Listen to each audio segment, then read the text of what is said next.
Koran Tempo.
Koran Tempo.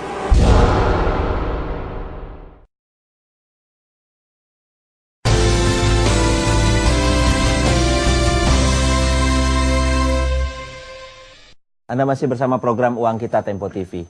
Saya ingin tanya ke Bung Irman dulu sebelum ke Bang Hari nanti. Bung Irman, apa konsekuensi yang bisa muncul kalau misalnya konflik ini terus berlarut dalam konteks hukum ketatanegaraan kita? Ya, kalau konflik yang berlarut yang paling kelihatan adalah APBN itu kembali ke 2009 kemarin.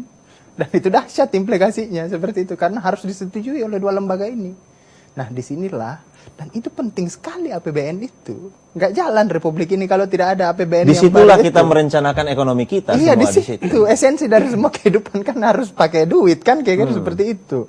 Nah, kalau tidak jalan itu, nah disinilah pelaku-pelaku kekuasaan, anggota DPR, menteri, presiden, wakil presiden, ketika mengenakan jubah kekuasaan, dia harus pandai-pandai memilah kapan mobilitas politik itu harus jalan, kapan move politik itu harus jalan, dan kapan dia harus berhenti. Ketika fungsi negara jalan, maka mobilitas semua move politik itu harus sedikit agak sembunyi dulu di situ. Sembunyi dulu di situ. Mending misalnya ada anggota DPR nggak mau hadir sebuah kondangan karena yang bersangkutan misalnya saya udah itu lebih bagus karena itu bukan fungsi negara. Itu masih bisa ditolerir lah. Ya. Berarti itu memang kamu nggak dewasa lah orangnya. Tapi ini fungsi negara, bukan persoalan kamu nggak dewasa. Rusak 230 juta rakyat ini kalau begini caranya mengelola negara ini. Rapat dengar pendapat. Nah, kira-kira seperti itu. Jadi ini dan dari segi itu dari hal pertama. Kemudian dari segi tradisi politik sendiri dalam soal konteks ketatanegaraan ini implikasinya buruk ini ya. Saya kira sangat buruk. Saya kira kan nanti orang mengatakan di hal yang sama di proses misalnya angket, kita berbicara angket hak menyatakan pendapat itu, orang bilang tidak hadir aja itu tidak cukup. Saya selalu bilang itu boikot namanya, nggak boleh. Hadir aja, mending kalau di dalam tidak setuju itu soal lain. Kira-kira seperti itu. Kecuali ada alasan yang sah. Nah, sama dengan ini, analog dengan ini, bahwa jangan biasakan namanya boikot ini. Karena ini menjadi contoh perilaku kekuasaan kita nanti di bawah. Dianggap sebagai konvensi, dianggap sebagai kebiasaan yang bisa diterima berulang-ulang. Akhirnya sampai basis lurah, hubungan lurah dan dewan kelurahan juga, camat dan lain sebagainya seperti itu. Kasihan kita gitu ya. Sebagai usernya negara ini, rakyat sebagai user negara itu, kekuasaan yang dibentuknya tidak jalan.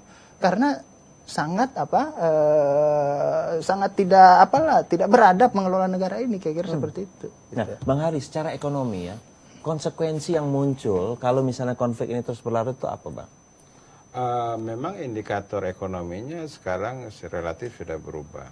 Jadi kalau perdebatan atau perbedaannya itu ketidaksepakatan terhadap subjek materi pembahasan itu, saya kira saya setuju, itu lebih terhormat daripada kalau berkaitan dengan figur. Misalnya begini, pemerintah mengusulkan angka pertumbuhan ekonomi yang kemarin itu 5,5%. Itu sama dengan APBN 2010.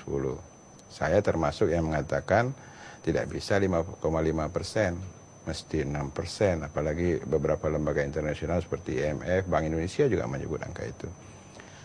Lalu saya mendesak tetap 6%. Nah, kalau pemerintah melalui Menteri Keuangan tidak setuju, tidak dapat disahkan. Nah, itu kita lebih apa gitu.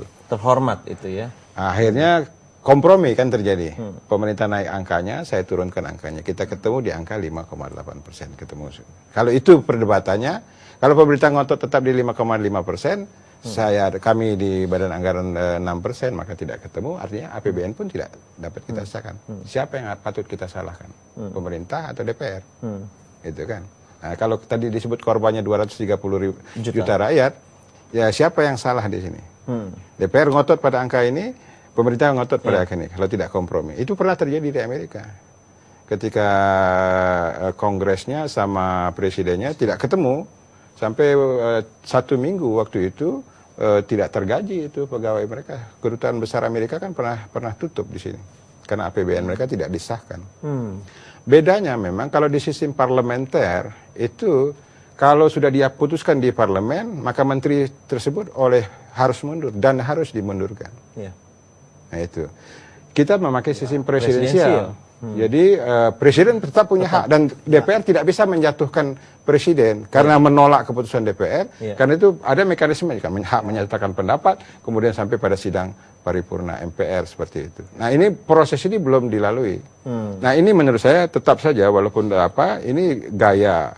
Karena itu saya tetap melihat saya pada posisi yang proporsional saja bahwa saya juga keras termasuk saya kan juga anggota panitia angket Senturi dan saya sudah menyampaikan saya anggap itu bermasalah dan mereka yang terlibat bermasalah. Tapi sebagai ketua Badan Anggaran saya proporsional. Tapi saya tidak menghalangi anggota yang lain yang mempunyai tafsir lain dari saya. Karena saya memandang bahwa saya menganggap bahwa Menteri Keuangan Sri Mulyani masih sah, dia masih dipercaya oleh Presiden. Dan saya menerima dia sebagai menteri yang dipercaya oleh Presiden. Nah ini konsekuensinya dalam konteks penerimaan negara ya. Apa Bang Hari kalau misalnya ini terjadi terus? Maka beberapa indikator ekonomi, kita ambil contoh saja belanja subsidi. Itu harga minyak naik. Kalau harga minyak naik maka tambahan subsidi. Pemerintah tidak dapat membelanjakan Rp1 uang negara tanpa persetujuan DPR. Itu hak budget DPR. Nah, kalau itu tidak disetujui, katakanlah terjadi kemacetan dan akhirnya tidak disetujui dengan berbagai hal misalnya, masih ada sebenarnya pemerintah di Undang-Undang Nomor 17 Tahun 2003 itu di pasal 17 ayat 4 kalau tidak salah saya, itu pemerintah menyatakan darurat dan boleh mengeluarkan rupiah tambahan untuk dilaporkan di laporan realisasi. Jadi sebenarnya kalau dilihat dari ancaman itu tidak terlalu khawatir juga. Misalnya tidak disetujui, walaupun kembali ke APBN 2010 dan ada tambahan belanja yang harus dikeluarkan, tapi presiden bisa menggunakan. Saya menggunakan pasal ini, maka saya keluarkan uang sekian, nanti saya akan pertanggungjawabkan pada laporan keuangan, laporan pertanggungjawaban keuangan pemerintah pusat. Jadi sebenarnya tidak terlalu bermasalah. Sebenarnya ada mekanisme. Ada mekanisme escape clause di situ yang bisa digunakan. Gitu. Tapi karena ini tentu citra pemerintah menjadi artinya ini soal politik lagi kembali. Kalau dilihat mekanisme perundang-undangannya ada escape clause, tidak terlalu. Saya tidak. Misalnya kalau saya pada posisi pada teman-teman yang boykot itu dan kemudian saya nyatakan itu tidak terjadi, pemerintah masih bisa gunakan pasal itu menambah anggaran besar belanja karena ini darurat mesti dikeluarkan, kalau tidak ini mati ada bencana mesti dikeluarkan tambahan dan seterusnya dan seterusnya. Presiden punya hak dan dijamin oleh undang-undang. Bang Hari, ini terakhir saya ingin tanya kepada Anda, menurut Anda seserius apa sebetulnya sikap anggota parlemen yang memboikot Menteri Keuangan?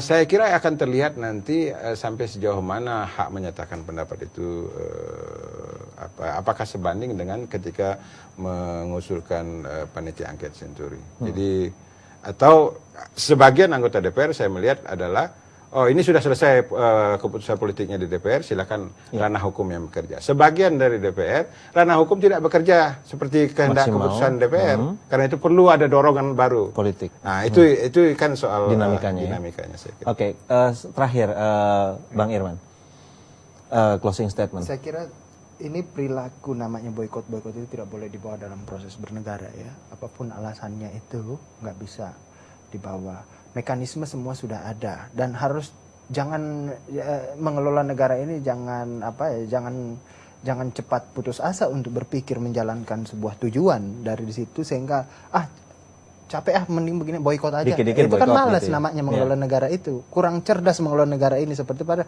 masih banyak lain yang bisa lebih yuridis, bisa lebih konsisten untuk mengelola negara ini dan buang itu persoalan-persoalan yang sangat personal politik ketika menjalankan fungsi negara itu di situ. Karena usernya ada 230 juta rakyat lebih. Ya. Oke, baik. Terima kasih Bung Irman Putra Sidin dan juga Bang Hari Asarasis atas kehadiran Anda di studio Tempo TV. Apabila Anda punya saran, kritik, masukan, silakan kirim ke tempotv.tempo.co.id.